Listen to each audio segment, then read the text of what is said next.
पूरा देश इस वक्त कोविड-19 के एक बहुत बड़े संकट के दौर से गुजर रहा है और स्वाभाविक रूप से हिमाचल प्रदेश भी इस परिस्थिति का सामना कर रहा है।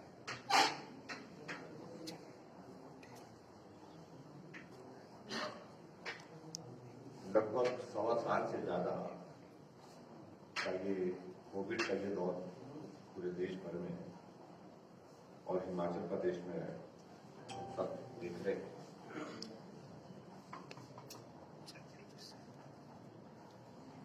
और इस वायरस के नेचर के बारे में, इसकी प्रकृति के बारे में अभी तक भी बहुत सारे आकलन, असेसमेंट जो है वो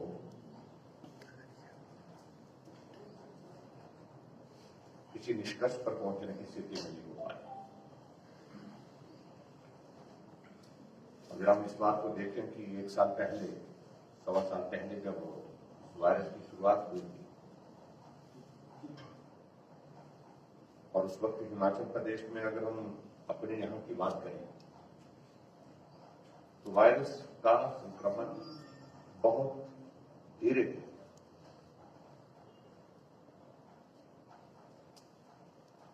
लेकिन उसके बावजूद तो लोगों के बीच में एक दहशत का माहौल और एक चिंता का एक माहौल उस वक्त जो है वो आज की तुलना में ज्यादा देखा जा सकता है।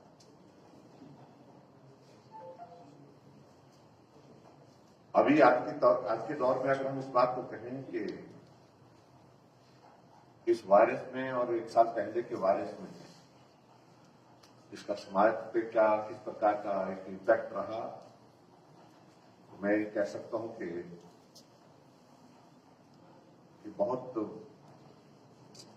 ऐसी परिस्थिति के दौर में से समाज भी गुजर रहा है जहां सब जगह अनिश्चितता का एक दौर है। लेकिन फिर भी उसके बावजूद मजबूती के साथ हमारा समाज इस संकट का सामना करने के लिए भी खड़ा है।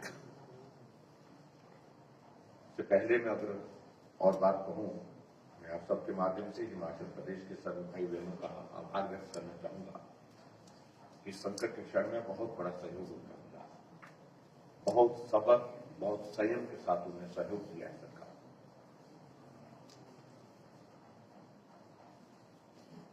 क्योंकि लंबा अरसा हो गया इस वायरस के इस दौर का, लेकिन फिर भी उसके बावजूद जो है लोगों का इसमें बहुत बड़ा एक कॉन्ट्रीब्यूशन, जिसको मैं कह सकता हूं, एक सहयोग जो है वो सरकार को हर कदम पर मिला है। मित्रों, जहां तक पिछले साल के वायरस की अगर हम बात करें, जब शुरू हुआ था उस वक्त संक्रमण की गति बहुत धीमी थी और अब की बार इस संक्रमण की गति जो है वो बहुत तेज है, बहुत तेजी से संक्रमण है।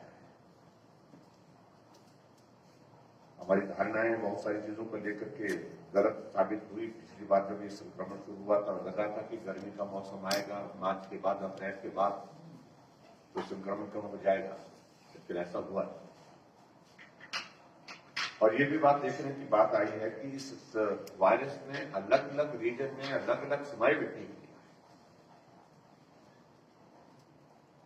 पिछले साल नवंबर और दिसंबर का महीना हिमाचल प्रदेश में एक ऐसी परिस्थिति का एक दौर रहा जब इस वायरस ने पीक लिया और बहुत बड़ी संख्या में लोग संक्रमित हुए, बहुत बड़ी संख्या में लोगों की दुखद मृत्यु हुई।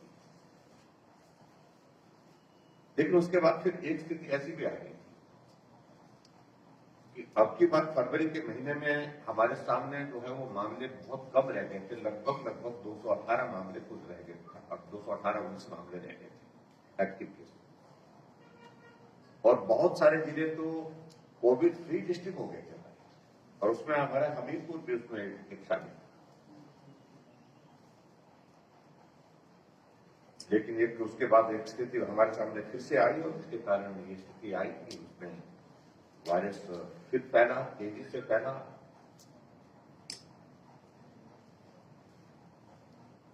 और आज हम देख रहे हैं कि हिमाचल प्रदेश में लगभग 8,700 के लगभग जो है हमारे एक्टिव केस हो गए। मैं इस बात का जिक्र कल भी कर रहा था कि लगभग 2000 एक्टिव केस को पार होने में पिछले साल जो है 3 महीने का वक्त लगा। और अभी तो इस बार तो ये सिचुएशन है कि जो इसका संक्रमण जिस गति से चल रहा है इस वायरस का, वो स्थिति हमारे सामने है कि लगभग 20 दिन में है 2000 का आंकड़ा पार कर। इसलिए स्वाभाविक रूप से ये बहुत बड़ी चिंता का विषय है। संक्रमण तेजी से फैलना, संक्रमण तेजी के साथ फैलने के साथ साथ में बहुत सारे लोगों की इसमें दुखद मृत्यु। हम इस बात को देख रहे थे, लगभग हमारा फरवरी के महीने में हमारे 950 से कम हमारी मृत्यु थी हिमाचल प्रदेश में। लेकिन आज अगर हम इस बात को देखें, जो हमारी हिमाचल प्रदेश में कोविड डेथ हो वो लगभग जो है वो 1177 1177 तक वो आंकड़ा पहुंच गया।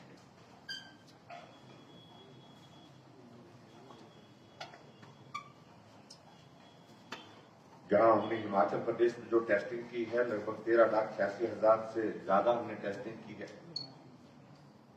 और अभी तक जो हिमाचल प्रदेश में जब से कोविड का दौर शुरू हुआ उसके बाद जो पॉजिटिव टोटल केसेज आए हैं 76,375।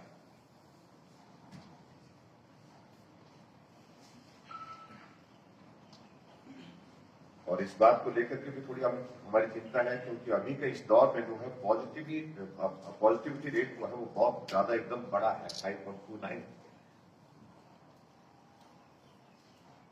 लेकिन हमें इस बात का भी संतोष है कि 90% हमारा जो है वो रिकवरी रेट भी अभी तक वो मेंटेन है।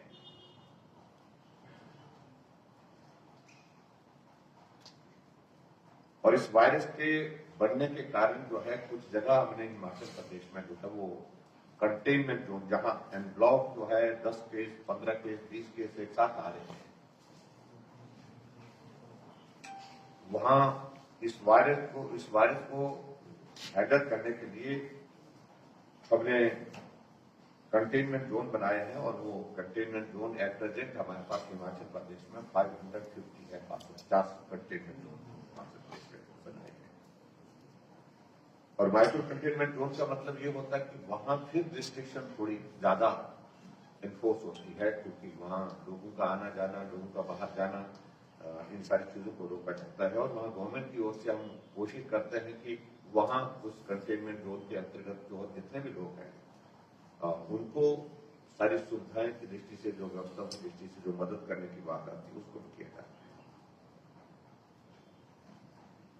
एक हमारे लिए अच्छी बात यह है कि जहां हम कह रहे हैं कि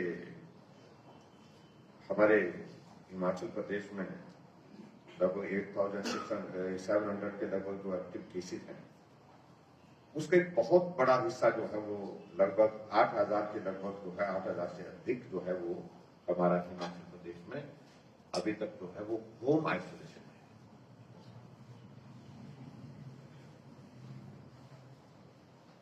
और होम आइसोलेशन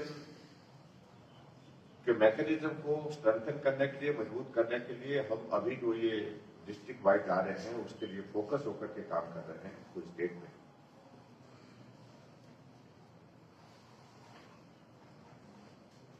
ताकि उन लोगों को वहां पर बेहतर से बेहतर स्वास्थ्य की दृष्टि से हम सुविधा उपलब्ध करा सकें, उनके हेल्थ पैरामीटर्स समय पर हम मॉनिटर कर सकें, और किसी की अगर तबीयत ज्यादा खराब होती है तो उसकी शिफ्टिंग का अरेंजमेंट हॉस्पिटल के लिए फर्दर बेटर ट्रीटमेंट के लिए उस बात को सुनिश्चित कर सकें। इन सारी चीजों को लेकर के इन दिनों में जो हम ये डिस्ट्रिक्ट वाइज हम टूर कर रहे हैं वो सारी चीजें, और अभी जो फिलहाल जो हमारा ये टूर इस प्रकार से डिस्ट्रिक्ट वाइज रखा है उसका मुख्य उद्देश्य है कि जो हालात लग रहे हैं, जो परिस्थितियां हमारे सामने जो दिख रही हैं, ऐसी परिस्थितियों में हमें अपनी सारी व्यवस्थाओं को मजबूत करने की जरूरत है। हमको अपनी बेड कैपेसिटी बढ़ाने के लिए प्लान करना पड़ रहा है। एट प्रेजेंट हमारे पास लगभग 1650 के लगभग जो है वो बेड कैपेसिटी अवेलेबल है हिमाचल प्रदेश में। लेकिन हमको ये लग रहा है कि हमको इसको तुरंत जो है बढ़ा करके जो है वो 2000 और 3000 तक इसको प्लान करना चाहिए। उसके लिए हम वर्कआउट करना है। डिस्ट्रिक्ट में जाकर के आजकल ये कोविड की मॉनिटरिंग करने के लिए हम इसलिए निकले हैं कि हम सारी चीजों को देख रहे हैं कि क्या हमारी जो सप्लाई की उसमें कहीं किसी तरह की कठिनाई आने वाले समय में ना आए। अगर ऐसी सूरत आती है कि मामलों में और ज्यादा बढ़ोतरी होती है तो क्या हमारे पास पीपी किट का अरेंजमेंट उसके मुताबिक होगा? क्या हमारे पास मास्क का अरेंजमेंट, सैनिटाइजर का अरेंजमेंट और सारी चीजों को लेकर के। लेकिन मुझे अभी तक इस बात को लेकर संतोष है कि जो है एक तो हमारी बिल्कुल जो सप्लाई चेन बिल्कुल मेंटेन है, ऑर्गेनाइज है, बिल्कुल उसको जिस तरह से जिस सिचुएशन में उसको टेस्ट रखना चाहिए उस तरह से रखा गया है। उसमें किसी भी तरह की कोई कठिनाई नहीं। कुछ जगह इस बात को लेकर के हल्की फुल्की बातें सुनी गई कि भी ऑक्सीजन से लेकर मैं इतना जरूर कहना चाहता हूं कि हिमाचल प्रदेश में कहीं भी ऑक्सीजन की कमी नहीं है और ना ही होने देगी।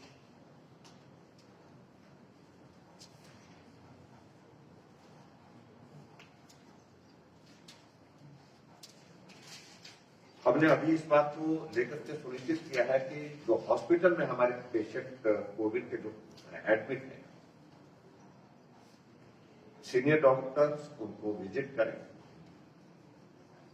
और विजिट करने की फ्रीक्वेंसी को भी बढ़ाया जाए। और उसके साथ साथ में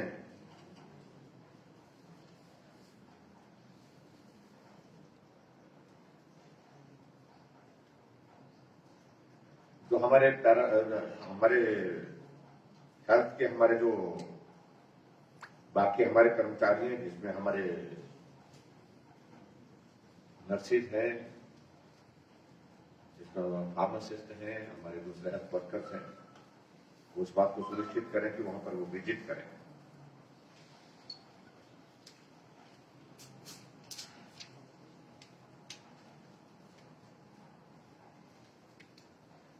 ताकि वहां पर किसी भी प्रकार की किसी को जरूरत हो, क्योंकि स्वाभाविक रूप से इस बात को हमको मान के चलना पड़ेगा। इस वायरस के कारण ऐसी परिस्थिति है कि न घर का कोई आदमी मरीज को हॉस्पिटल में मिल सकता है, ना ही साथी मिल सकता है, ना दोस्त मिल सकता है।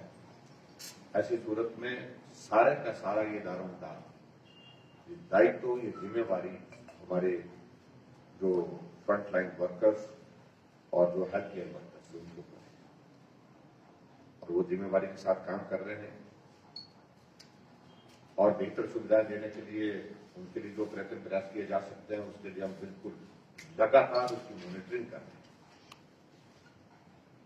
उनको खाना समय पर मिले, खाना गर्म मिले, ठीक खाना मिले, अच्छी क्वालिटी का, इन सारी चीजों को लेकर एंश्योर करने की कोशिश चल रही है। और पर्टिकुलरली मैं इतना जरूर कहना चाहता हूं जो हमारे होम आइसोलेशन में है, क्योंकि तो होम आइसोलेशन में बहुत बड़ा नंबर है, उनके लिए वहां पर बेहतर स्वास्थ्य की सुविधाएं कैसे हम दे सकें। पर्टिकुलरली उनके जो जिस प्रकार से हेल्थ पैरामीटर्स को जो मॉनिटर करने के लिए जरूरत पड़ती है उसमें आगे बढ़कर के हम काम कर सकें। उसमें चाहे वो आशा वर्कर्स हैं, चाहे हमारे हेल्थ केयर वर्कर्स हैं, वो जाकर के वहां पर सारी चीज को कर रहे हैं। और इस बात को भी हमने सुनिश्चित किया है कि पर्टिकुलरली जो एरिया जहां पेशेंट एडमिट है, ये होम आइसोलेशन में है, तो नियर बाई के जो हेल्थ इंस्टीट्यूशन है वो डॉक्टर्स वहां पर पोस्टेड वहां पर है, चाहे वो पीएचसी है, चाहे वो सीएचसी है, वो भी इसमें सहयोग करें। वो भी बात करके जो है उन पेशेंट से बातचीत करते रहे, ताकि किसी की अगर तबीयत खराब हो जाती है, ज्यादा उसको परेशानी होती है, तो उसको समय पर हम उसको बेहतर स्वास्थ्य सुविधा के लिए हॉस्पिटल में शिफ्ट कर सकें। इन सारी चीजों को लेकर के हमने प्रयत्न प्रयास उसमें किए हैं। पिछले 50 दिनों में हम देख रहे हैं कि कोई हिमाचल प्रदेश में अगर हम पॉजिटिव केसेस का अगर नंबर हम देखें तो ये नंबर बहुत बड़ा चिंता का देने वाला भी है। 8,478 इन 50 डेज। अब की बार हमारे लिए ये भी एक बहुत बड़ा राहत का विषय है कि हिमाचल प्रदेश और पूरे देश भर में आजकल वैक्सीन का अभियान चल रहा है। लगभग 12 लाख का वैक्सीन का अभियान हमने अभी तक पूरा किया है। जो हमारा शेड्यूल है उस शेड्यूल के मुताबिक हिमाचल प्रदेश में वैक्सीन के अभियान को अभी हम आगे बढ़ा करके काम कर रहे हैं और उसमें बहुत बेहतर ढंग से जो है उसमें हम इस वैक्सीन के अभियान को आगे चला रहे हैं। आज मैं ये भी मैं जरूर कहना चाहूंगा कि काफी लंबे समय से हमारे बहुत सारे लोग इस बात को लेकर के कह रहे थे, जो हमारे मीडिया से जुड़े हुए लोग हैं। वैसे हमने वैक्सीन के लिए 45 ईयर्स का तो गवर्नमेंट ऑफ इंडिया की ओर से तय हो गया कि उनके लिए वैक्सीन का जो है हमारा शेड्यूल जो है वो प्लान है, उसमें वैक्सीन चल रही है। लेकिन इस बात के लिए बार बार आग्रह आ रहा था कि हमारे जितने अधिकारियों के समक्ष में भी और उसके साथ साथ हमारे समक्ष में भी बात आ रही थी कि वो पर्टिकुलरली जो मीडिया जगत से जुड़े हुए लोग हैं वो भी इस वैक्सीन के इस अभियान के दायरे में आने चाहिए। 45 ईयर्स के ऊपर तो ऑलरेडी है ही, लेकिन मैं ये भी जरूर कहूंगा कि बहुत सारे स्टेट ने इस दिशा में आगे बढ़ करके काम किया, तो हिमाचल प्रदेश में भी जिस भी मीडिया कर्मी को वैक्सीन के इस अभियान में लगता है कि भी हमको भी वैक्सीन लगनी चाहिए, इसकी भी हम शुरुआत करेंगे और उसका भी ढंग से, ताकि सबका जीवन सुरक्षित हो, व्यवस्थित हो। इस बात को लेकर के हम ये तय करेंगे।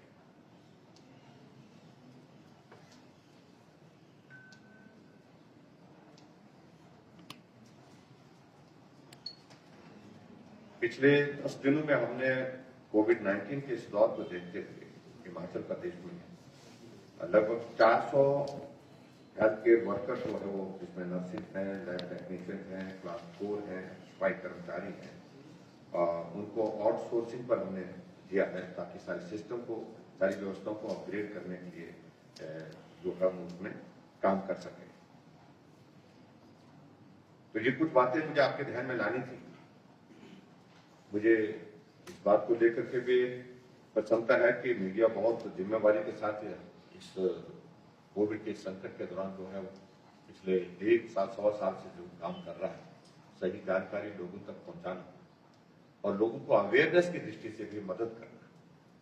अभी भी मुझे आप सबके बीच में यही निवेदन करना है कि अवेयरनेस एक बहुत बड़ा इंपॉर्टेंट एस्पेक्ट है, जिसमें आपकी एक बहुत महत्वपूर्ण भूमिका है। पिछले साल लोगों में थोड़ी सेंसिटिविटी ज्यादा थी। जब ये दौर शुरू हुआ था तो लोग अपने आप जाकर के मास्क बांट रहे थे, राशन बांट रहे थे, लोगों के बीच में जाकर के सैनिटाइजर बांट रहे थे, लोगों को अवेयरनेस की दृष्टि से आगे बढ़ करके काम कर रहे थे। चाहे वो एनजीओ हैं, चाहे वो हमारे इलेक्टेड रिप्रेजेंटेटिव जो पंचायती राज संस्थाओं के हैं, नगर परिषद के हैं, नगर पंचायत के। अब की बार उस सारी चीज को देख करके थोड़ा हमको लगता है कि वो अवेयरनेस और जो एक कंसर्न जो उनका जो जिस प्रकार से दिखना चाहिए, लगना चाहिए, उसमें और ज्यादा काम करने की आवश्यकता है। इसलिए हमने हिमाचल प्रदेश के सभी पंचायती राज संस्थाओं के चुने हुए प्रतिनिधियों के साथ वीडियो कॉन्फ्रेंस करके उनसे आग्रह किया कि आपकी पंचायत के अंतर्गत अगर होम आइसोलेशन में हमारे कोविड के पेशेंट हैं तो उनके लिए आप सहयोगी के नाते, वहां मददगार के नाते जो है क्या कर सकते हैं। किसी के परिवार में घर को संभालने वाले 3 लोग हैं तो तीनों के तीनों संक्रमित हो गए, परिवार के बाकी छोटे बच्चे हैं उनको संभालने की जरूरत है। तो ऐसी परिस्थिति में वहां पर मदद करने के लिए हमारे पंचायत के चुने हुए प्रतिनिधि काम करें, इस बात का भी हमने आग्रह किया है। लोग कर भी और बहुत सारी जगह इस बात को भी हमने देखा है कि समाज के दूसरे संगठन भी, एनजीओ, महिला मंडल है, युवक मंडल है, वो भी बहुत अच्छा काम कर रहे हैं।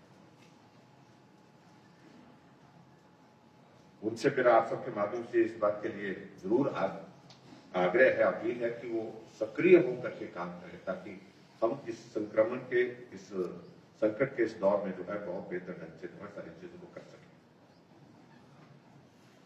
मुझे ये भी आपके बीच में जानकारी देनी है कि जो हमने ऑक्सीजन के 7 प्लांट जो धर्मशाला, हमीरपुर, चंबा, नाहन और मंडी ये स्थापित करने का निर्णय लिया है, जिसमें काम जगह पूरा हो गया, कुछ जगह थोड़ी कमी अगर रही है तो उसको भी तुरंत पूरा करने के लिए कह दिया है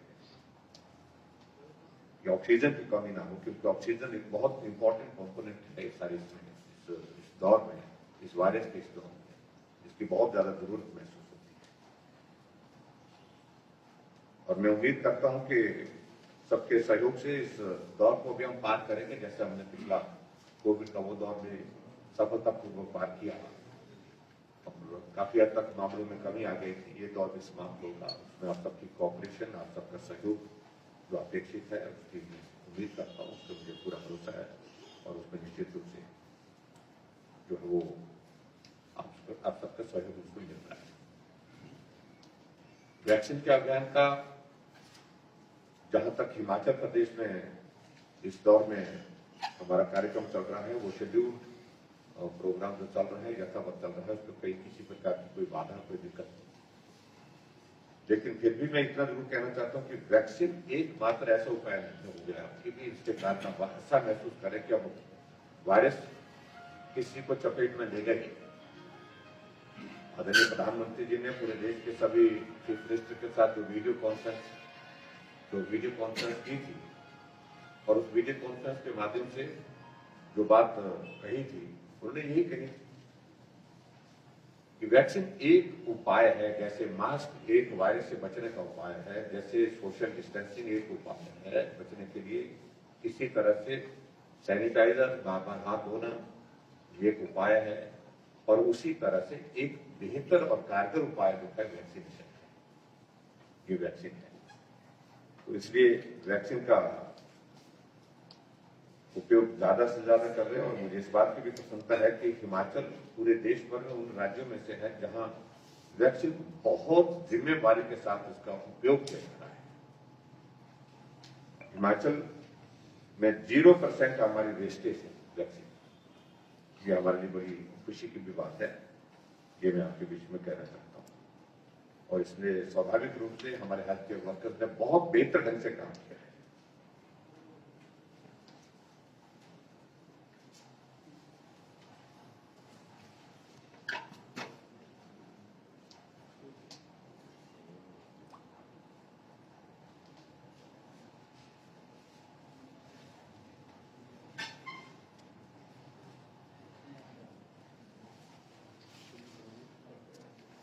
और जहां तक हमीरपुर की अगर मैं बात कहूं तो मुझे इस बात की खुशी है कि यहाँ पर जो हमारा वैक्सीन का अभियान बहुत बेहतर ढंग से चल रहा है, और जो हमारा वैक्सीन का जो टारगेट था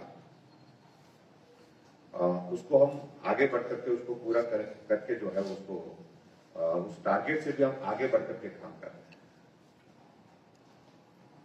और पर्टिकुलरली जो हमारे 60 साल से आयु के ज्यादा के लोग हैं, उनमें भी बहुत बेहतर ढंग से यहाँ पर वैक्सीनेशन का काम हमारा चला हुआ है। तो मित्रों, आज की हमारी जो बातचीत है आप लोगों से मिलने की, और उसमें प्रमुख रूप से मुझे कोविड पर ही अपनी बात कहनी थी, क्योंकि हमारा ये प्रवास विशेष तौर से फोकस्ड है उसी सारी चीज को लेकर के। तो उस दृष्टि से मैंने पॉइंट्स आपके ध्यान में लाने तो बुलाए हैं। कोई बात अगर आपको लगती है इससे हट करके तो पूछ सकते। सर, आप कल शाम को पूर्व मुख्यमंत्री कुंवर जी से मिलने गए थे, क्या बातचीत हुई सर? और दूसरा, इतना लंबा इंतजार क्यों करना पड़ा सर? 3 वर्ष हो गए। देखिए, ये प्रश्न कोई मुझे लगता कि ये पूछने का प्रश्न नहीं, हम गोविंद जी से एक बार नहीं अनेकों बार मिले। कल मैं हमीरपुर आया था। आमतौर पर जब भी हमीरपुर आना होता है वो कार्यक्रमों में आते हैं, बैठकों में आते हैं। इन दिनों में कोविड के इस दौर में ना हमको उचित लगा कि हम उनको कहीं भी कार्यक्रम में आए, और ना ही उनकी ओर से जब मैंने बातचीत की तो उन्होंने कहा कि मैं नहीं जा अभी इन दिनों में बाहर जाने में परेशान कर रहा हूँ, तो इसलिए मैंने उचित समझा कि मैं जब हम हमीरपुर आते थे हमेशा उनसे मिलते थे, अब की बार उनको घर में आकर के मिलेंगे और ये शिष्टाचार के नाते भी हमारी बातें होती हैं और उस दृष्टि से हम गए और उसके अलावा और तरह से देखने की आवश्यकता है। सर, केंद्र सरकार द्वारा प्रदेश सरकार से कोई वेंटिलेटर वापस मंगवाई है? देखिए, वेंटिलेटर हमको हिमाचल प्रदेश को जो मिले हैं उसका अभी तक हम देख रहे हैं कि यूटिलाइजेशन हमारे पास बहुत ज्यादा उसमें अभी मुझे लगता है शायद वेतन में हमारे पास 6 या 7 लोग जो है वेंटिलेटर टोटल एज ऑफ वापिस मंगवाए गए हैं और उसके बाद वो वापिस नहीं देंगे ऐसा नहीं है। कुछ चीजों को लेकर के उन्होंने कहा कि कुछ उसमें चीजों को चेक करने की जरूरत होगी, उस दृष्टि से विचार करने की जरूरत होगी, तो लेकिन इस बात को लेकर के जहां तक वेंटिलेटर की शॉर्टेज की बात कर रहे हैं, शॉर्टेज का सवाल ही पैदा नहीं होता। इस हिमाचल प्रदेश में इस कोविड के संकट से पहले सिर्फ 50 वेंटिलेटर थे, आज हमारे पास 500 गवर्नमेंट ऑफ इंडिया ने दिए हैं और वेंटिलेटर इस संकट में अभी भी आज के दौर में भी 5-6 लोगों को ही वेंटिलेटर की जरूरत है। वेंटिलेटर में बहुत कम जाते हैं। सर 8,000 होम क्वारंटाइन में आपने बताया कि हिमाचल में हाँ। इस time home isolation home isolation, जी। पर सर जो उनको फैसिलिटीज प्रोवाइड करने की बात है, इसके मैकेनिज्म को आपने स्ट्रेंथन करने की बात की है, वो अभी तक ऐसा होता दिख नहीं रहा है हिमाचल में। इसमें क्योंकि मेरी सर उसी लिए पर्सनल रिलेशंस में भी कुछ लोग इस टाइम होम क्वारंटाइन में, तो कोई आशा वर्कर या हेल्थ वर्कर उनको अप्रोच नहीं कर रहा है, कोई वेरिफाइड का कोई बात बता रहा है। इसके अतिरिक्त आपके कुछ फ्रंटलाइन वर्कर्स हैं जो हाई एंड ऑफिशियल्स हैं, ग्रेड 1 ऑफिशियल्स हैं, वो भी होम आइसोलेशन रह रहे हैं, उनसे भी बातचीत हुई है, तो उनको भी ऐसी कोई हेल्थ डिपार्टमेंट से सर अभी तक ऐसी कोई सुविधा अभी तक नहीं मिली। इसमें सर जो गवर्नमेंट के लेवल पे तो चलो जो प्रयास हो रहे हैं सर वो तो अप्रिशिएटेबल है, पर सर जो हेल्थ डिपार्टमेंट के लेवल पे प्रयास होने चाहिए वो अभी तक सर कहीं फ्रूटफुल होते नहीं दिख रहे हैं, तो क्या स्टेप गवर्नमेंट इसके लिए लेने जाएगी? देखिए, एक बात तो हमको मान के चलना पड़ेगा कि होम आइसोलेशन में इस वक्त बहुत बड़ा नंबर है और स्वाभाविक रूप से हमारे लिए वो बहुत बड़ी राहत भी है कि वो अपनी व्यवस्था के अंतर्गत रह करके अपना इलाज कर रहे हैं और हॉस्पिटल के सारे सिस्टम में अगर ये लोड आ जाता तो मैनेज करने में स्वाभाविक रूप से और भी ज्यादा कठिनाई होती और भी ज्यादा मुश्किल होती। अब हमने जो इसमें सारी चीजों को लेकर के जो काम करने के लिए जो प्लान किया है उसमें प्रमुख रूप से एक तो ये है कि उनके यहाँ पर हेल्थ वर्कर की जो हमारी विजिटिंग हो, हेल्थ के पैरामीटर्स उनके जो बहुत जरूरी है, उसमें इंपॉर्टेंट पार्ट ये है कि किसी को कोमॉर्बिडिटीज है तो उसका ट्रीटमेंट वो वहां पर घर में किसी सूरत में ना छोड़े, उनको एडवाइज करना, उनके ऑक्सीजन सैचुरेशन, उनके टेम्परेचर, उन सारी चीजों को मॉनिटर करना, मॉनिटर करने के बाद उसका रिकॉर्ड मेंटेन करना, इन सारी बातों को लेकर के हमने आशा वर्कर और हेल्थ केयर वर्कर जो हमारे उस इलाके में हैं, उस एरिया में हैं, उसको उनको फोकस होकर के काम करने के लिए बोलना है। इसके अतिरिक्त जो हमारे PRI हैं, पंचायती राज इंस्टीट्यूट के जो हमारे चुने वो प्रतिनिधि हैं, उनसे भी इस बात के लिए आग्रह किया है कि अगर उनके वहां पर किसी भी प्रकार की मदद की जरूरत रहती है तो आप भी वहां के चुने वो प्रतिनिधि के नाते और चुने हुए प्रतिनिधि के साथ साथ एक संवेदनशील नागरिक होने के नाते जो मदद की जा सकती है वहां पर उनको मदद करने के लिए, किसी के परिवार में अगर सबके सब पॉजिटिव हो गए हैं तो राशन की जरूरत है तो राशन पहुंचा और उसके बाद दूसरी सारी चीजों की जरूरत है जो आवश्यक है, मेडिसिन पहुंचाने की आवश्यकता है तो उसमें मदद करना, किसी को अगर हॉस्पिटलाइज करने के लिए आवश्यकता पड़ती है तो उसमें उनके लिए सारे अरेंजमेंट को करना, एम्बुलेंस की व्यवस्था करना, गाड़ी की व्यवस्था करना, उनको हॉस्पिटल तक पहुंचाने के लिए मदद करना, इन तमाम सारी चीजों के लिए अब हमने इस सारी दिशा में काम करना शुरू किया। मैं मानता हूँ उस बात को लेकर के कि बहुत कठिन काम है क्योंकि आइसोलेटेड है, कुछ लोग यहाँ हैं, कुछ लोग वहां हैं, सब जगह जो है पहुंचाने में कठिनाई भी है, लेकिन फिर भी उसके बावजूद हम करेंगे, बेहतर करेंगे। सर, मेरा एक क्वेश्चन है कि जो कोरोना के दौरान जिन लोगों की मृत्यु हो रही है, क्या आपदा प्रबंधन के तहत उनको लोगों को सहायता देने का कर रही है विचार सरकार? देखिए, ये बहुत बड़ा एक विषय है। अभी तक की सारी स्थिति में हम नहीं आ पा रहे हैं क्योंकि नंबर बहुत ज्यादा है और क्या मदद दी जा सकती है, मदद करने की मंशा हमेशा थी, लेकिन मदद क्या की जा सकती है वो सारी चीज को लेकर के कहना अभी तक कठिन है। हम इस बात से भी सहमत होंगे कि आर्थिक दृष्टि से देश और प्रदेश की स्थिति बहुत इस कोविड के कारण जो है प्रभावित है। ऐसे में एक सुझाव के रूप में आपका ये कहना है, विचार करें सारी चीजों को लेकर के, लेकिन कठिनाइयां हमारे सामने भी बहुत इसमें निश्चित रूप से। सर, हम क्या इसको डिजास्टर मैनेजमेंट के अंदर ले रहे हैं कोरोना को? डिजास्टर मैनेजमेंट के इसके अंतर्गत है ही नहीं। सर, फिर तो मतलब ये बनता ही है जैसे आपको उस हिसाब से जो जिस तरह की ये महामारी है, वैश्विक महामारी जिसको हम कहते हैं, ये दौर तो उस तरह का दौर है, लेकिन इस फैसले पर कि उनको जो है वो इस तरह के जो आप फाइनेंशियल मदद की बात कर रहे हैं मृत्यु के पश्चात, उस सारी बात को लेकर के अभी तक ये विषय विचार करने के लिए हमारे पास खुला है। सर, एक स्टेक होल्डर से आप बात कर रहे हैं जी, डिस्ट्रिक्ट में। हाँ जी। तो स्टेक होल्डर्स का दायरा बहुत बड़ा है और इसमें खासकर जैसे भी आपने बात की फाइनेंशियल कंडीशन की स्टेट गवर्नमेंट की, तो सर कहीं ना कहीं व्यापार जगत या अर्थ जगत जो है वो इसमें आपकी बहुत महत्वपूर्ण भूमिका निभाता है। पर इस समय सर सबसे वर्स्ट अफेक्टेड जो है वो यही सेक्टर जो आपका चल रहा है, चाहे टूरिज्म का हो, चाहे एजुकेशन सेक्टर हो, चाहे मार्केट को अगर देखेगा, तो गवर्नमेंट इनको भी कोई रिलीफ देने की बात कर रही है। क्योंकि सर सेंट्रल गवर्नमेंट से जो पैकेज आया था उससे जहां तक निम्न या मध्य वर्गीय व्यापारी है उसको कोई लाभ नहीं मिला सर उस हिसाब से। स्टेट गवर्नमेंट इसके ऊपर सब कुछ विचार करेगी? देखिए, ऐसे विषय तो बहुत सारे हैं जहां मदद करने की मंशा जरूर है, लेकिन साधन और व्यवस्थाएं जुटेंगी तो आगे बढ़ करके निश्चित रूप से सोचा जा सकता है। लेकिन आज की परिस्थिति हमारे सामने जिस प्रकार की है, अभी तक इन सारी चीजों को के लिए आगे बढ़ना ये संभव नहीं हो पा रहा है। सर, मेरा प्रश्न है, सरकार की परफॉर्मेंस कैसी रही, जो निगमों के चुनाव हुए और आगामी उपचुनाव में मंडी और फतेहपुर में क्या तैयारी है सरकार की? जैसे पीछे अपने धर्मशाला में युवा जो है वो दिया था मौका और सिलाई में, तो क्या ऐसा है? देखिए, जहां तक अभी हाल ही में जो हमारे चुनाव हुए थे उनका जिक्र तो हो रहा है, लेकिन मैं इतना जरूर कहना चाहता हूं, हिमाचल प्रदेश में सरकार बनने के बाद लोकसभा के चुनाव हुए 2019 में, हम हिमाचल प्रदेश की 68 सीटों पर जीते। पूरे देश भर में सबसे ज्यादा वोट शेयर के साथ उपचुनाव हुए, दोनों उपचुनाव हमने जीते, धर्मशाला पच्छाद दोनों जीते। पंचायत के चुनाव हुए, पंचायत के चुनाव में 75% पंचायत के चुने हुए जो प्रतिनिधि जो प्रधान वो हमारे विचार के थे।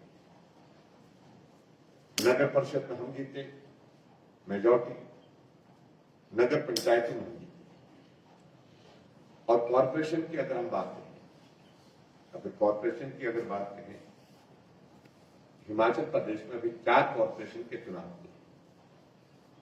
धर्मशाला में जो शिमला के बाद दूसरी बड़ी कॉरपोरेशन, सबसे बड़े जिले की कॉरपोरेशन जो कांग्रेस के पास थी, उसको हमने कांग्रेस से चुना है। भारतीय जनता पार्टी के मेयर और डिप्टी मेयर वहां पर बने। कांगड़ा के बाद दूसरा बड़ा जिला प्रदेश का मंडी, वहां नई कॉरपोरेशन का, और वहां भारतीय जनता पार्टी बहुत बड़े बहुमत के साथ जीती है, मेयर, डिप्टी मेयर और उसके बाद काउंसलर। सोलन हम 1 वोट से हैं। पालमपुर में कांग्रेस जीती, और 7 अप्रैल को सिर्फ यही चुनाव हुई। आपको ये भी जानकारी होगी शायद कि हिमाचल प्रदेश में 7 तारीख को 6 नगर पंचायतों के चुनाव हुए, और 6 नगर पंचायतों के जो चुनाव हुए उसमें से 5 जगह भारतीय जनता पार्टी की थी, सिर्फ 1 जगह कांग्रेस की। सर तो इसलिए मैं इस बात को कह सकता हूं कि जो जिस प्रकार से कुछ जगह इस बात को उठाने की कोशिश हो रही है कांग्रेस के मित्रों द्वारा, उनके लिए तो थोड़ा लग रहा है हमको कि बहुत बड़ा एक पता नहीं क्या कहिए हम इसको, इस तरह से देखने की आवश्यकता नहीं है। और मैं इस बात को कह सकता हूं, जहां कांग्रेस ने 50 साल तक सत्ता में रहने के बाद सिर्फ 2 कॉर्पोरेशन, एक शिमला की कॉर्पोरेशन, एक धर्मशाला की कॉर्पोरेशन बनाई। अपने अभी इस 3 साल के कार्यकाल में 3 कॉर्पोरेशन बनाए। हमने ये निर्णय लिया कि पार्टी के सिंबल पर चुनाव होना चाहिए। हालांकि सरकार को सुविधाजनक तो बिना पार्टी सिंबल के रहता है आमतौर पर, लेकिन हमने कहा कोई बात नहीं, चुनाव होना चाहिए और पार्टी के सिंबल पर, हमने पार्टी के सिंबल पर चुनाव किया। कोई हिम्मत आपसे पहले कम ही कर पाए। पालनपुर की हार हुई है पार्टी की, इसको सरकार की जिम्मेदार है या संगठन के लोग जिम्मेदार? देखिए, सबकी सामूहिक जिम्मेदारी होती है, उस पर चिंतन करेंगे, उस पर विचार करेंगे, काम करेंगे, क्या कैलकुलेशन। अगले उपचुनाव के लिए कैसे तैयारी है सर? आगे के उपचुनाव 2 फतेहपुर के और मंडी लोकसभा के चुनाव है, 2 चुनाव हमारे सामने हैं और निश्चित रूप से ये चुनाव भी हम जीतेंगे निश्चित रूप से। सर कोविड रिलेटेड क्वेश्चन है जी। मीडिया पर्संस आपने कहा वैक्सीन के लिए एलिजिबल किए जाएंगे जी। So when should we expect this notification to come that the media persons will get जल्दी करेंगे, जल्दी करेंगे, क्योंकि सभी जगह से हम जहां भी जा रहे हैं सब लोग एक बात आ रही है कि हमको कोरोना वॉरियर्स क्यों नहीं माना जा रहा है। बात भी सच है कि आप लोग भी सुबह से शाम तक लोगों के बीच में ही होते हैं और जिस तरह का एक्सपोजर आप लोगों का है उस बात को ये कवर देना जरूरी है, बहुत जरूरी है। सर हेल्थ से संबंधित एक सवाल है।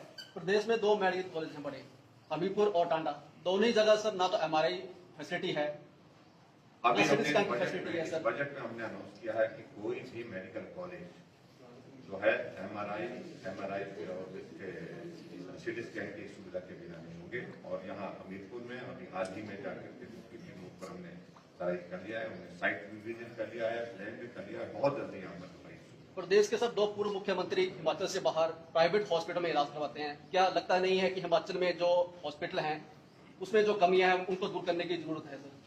देखिए, मुझे लगता है कि इस दिशा में नहीं जाना चाहिए। किसने कहाँ इलाज करना है ये व्यक्तिगत निर्णय भी होता है और इस पर ज्यादा टिप्पणी करना। लेकिन हिमाचल प्रदेश की व्यवस्थाएं हमारी स्वास्थ्य के क्षेत्र में काफी मजबूत है। ये दोनों मुख्यमंत्री के बहुत सारे ऐसे लोग हैं जो हिमाचल प्रदेश में सरकारी व्यवस्था में रहकर के पहले भी ट्रीटमेंट कर चुके हैं। वीरभद्र सिंह जी भी और शांता कुमार जी भी कर चुके हैं। तो ऐसी सूरत में मुझे इससे ज्यादा सर प्रदेश में कर्ज बढ़ता जा रहा है, किसे जिम्मेदार? देखिए, कोविड जिसके लिए जिम्मेदार तो नहीं हो सकता है, लेकिन आज की तारीख में ये बात सत्य है कि प्रदेश में ऋण बहुत ज्यादा और ये इसके लिए किसी एक पार्टी को दोषी दिया जाए, दोषी ठहराया जाए। हाँ, उस पार्टी को दोषी ज्यादा ठहराया जा सकता है जो लंबे समय तक सत्ता में रही। जब मुझे हिमाचल प्रदेश में 3 साल पहले सत्ता संभालने का अवसर प्राप्त हुआ तो उस वक्त लगभग 48,000 करोड़ रुपए का ऋण हिमाचल से हुआ। इसलिए स्वाभाविक रूप से इस दौर में जो परिस्थितियां हैं, ऋण लेना किसी भी सरकार के लिए व्यवस्था है, चाहे ये है चाहे वो है, तो वर्तमान स्थिति है चाहे वो आने वाली परिस्थिति है। सर हिमाचल में प्रवेश के लिए किस तरह की बंदिशें भविष्य में लागू की जा सकती हैं और हिमाचल के जो लोग बाहर नौकरी कर रहे हैं क्या उनको भी उन बंदिशों से गुजरना होगा? हिमाचल के बाहर जो लोग नौकरी कर रहे हैं सर उनको बंदिशों से गुजरना होगा हिमाचल में एंट्री के लिए अगर भविष्य में कोई बंदिशें लगाई जाती हैं? नहीं, देखिए, एक बात तो आप मान के चले कि बंदिशें तो सबके लिए फिर होती है, क्योंकि उसमें किसी को हम छोड़ेंगे किसी को रखेंगे ऐसा तो संभव नहीं हो पाता है। लेकिन इतने मैं जरूर कहना चाहता हूँ कि हिमाचल प्रदेश में हमारी हर हालत में कोशिश है कि लॉकडाउन की स्थिति ना आए, इस बात को हम सुनिश्चित करेंगे। हमारी इकोनॉमी भी सर्वाइव करे और उसके साथ कोरोना भी समाप्त हो, इसके लिए प्रयत्न करें। सर कोविड के साथ साथ लास्ट क्वेश्चन, कोविड के साथ साथ सर जो नेक्स्ट अब आपके पास सामने एक चैलेंज आने वाला है सर वो ड्रॉट आने वाला है, जिसकी अभी आप आज कल भी आपने शायद बैठक ली है। और सर मैं सिर्फ आपकी जानकारी के लिए एक बात दे रहा हूँ कि माननीय मुख्यमंत्री हिमाचल प्रदेश हमीरपुर जिला में है और हमीरपुर नगर में आज सुबह कई हिस्सों में पानी नहीं आया है। तो ये विभाग की लापरवाही कहें या फिर सूखे की स्थिति? मैं इतना जरूर कहना चाहता हूँ कि अभी तक की परिस्थिति हमने कल जो मीटिंग की, मेरे पास सारी चीज को लेकर के हम दे देंगे। ऐसी स्थिति तो नहीं है कि भाई पानी का संकट होना चाहिए, लेकिन प्रभावित हमारी स्कीम्स हुई हैं, उसमें कुछ एक स्कीम हमारी पार्शियली जो है जिसमें इम्पैक्ट आया है। ये आप हमीरपुर की बात कर रहे हैं? मैं हाँ हमीरपुर की बात कर रहा हूँ। इसलिए मैं इतना जरूर कहना चाहता हूँ कि अगर पानी की सप्लाई अगर शहर में कहीं किसी एरिया में नहीं आ तो विभाग को कहेंगे सुनिश्चित करें पानी की सप्लाई होनी चाहिए, रेगुलर होनी चाहिए। और अभी तक कम से कम ऐसी परिस्थिति नहीं है कि हमारे पास पानी का संकट है, पेयजल संकट जो है हिमाचल प्रदेश में है, और हमीरपुर में तो अभी की तारीख में बिल्कुल ऐसी स्थिति नहीं है। सर कोविड का दौर चल रहा है सर, और अभी भी जो ड्रिंकिंग वाटर हाँ। उसमें बायोमेट्रिक चल रही है, हाँ। लगता नहीं है कि खतरा है लोगों के लिए भी? ये सारे इसके लिए भी हम कोई एक अलग मैकेनिज्म डेवलप कर रहे हैं। और जिसको बोल रहे थे अखबार में खबर लगी थी, आंख दिखा करके वो राशन मिलेगा। हाँ, यानी कि मतलब इस तरह से इस सारे टेक्नोलॉजी को उस तरह से उस दिशा में ले जाने की जरूरत है, क्योंकि इस वायरस की किसी को उम्मीद नहीं थी। बायोमेट्रिक अपना काम कर रहे थे, लेकिन इस बात करके पर हिमाचल प्रदेश में सब जगह प्लस भवन बने हैं, हमीरपुर को छोड़कर जबकि जगह उपलब्ध है, तो अभी तक प्रेस रूम का काम नहीं शुरू हुआ, काफी सालों से काम लगता है। और प्रेस रूम सर बहुत दयनीय हालत में है। जगह उपलब्ध है, जगह उपलब्ध है। तो दीजिए आप सारे डिटेल दीजिए, उसमें जो मदद कर सकते हैं करेंगे। Type two